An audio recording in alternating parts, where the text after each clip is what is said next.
ভাই পেঁয়াজু কত করে বেচেন? 5 টাকা ভাইয়া। এই এটা কি গ্যাসে বেচতেছেন নাকি বাঁচতেছেন? হ্যাঁ ভাই, গ্যাসে বাঁচতেছেন? গ্যাসের দাম তো অনেক ভাই, মানে গ্যাস কত করে বেচেন? গ্যাসের দাম তো এখন 5,000 টাকা।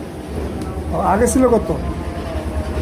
আগে তো অনেক কম ছিল, দাম অনেক 2,000 দিবাস। আগে ছিল 3,000 টাকা। হ্যাঁ 3,000 2,000 দিবাস।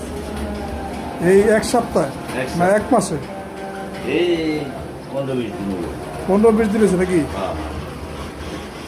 তাহলে এটা পোষাইব আপনার এই পেঁয়াজু পেঁচা এই টমেটো পেঁচা?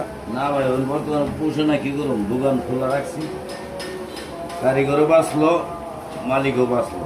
তাহলে তো দুইটা কেউ দিব না। হ্যাঁ, কত তো ঠিক আছে, আপনার কত তো রাইট। এই গ্যাস আর ষোলোটা কত করে? ওর দাম 2,000। এখন 2200 টাকা নাকি? হ্যাঁ। আগে ছিল 1300 টাকা নাকি? হুম।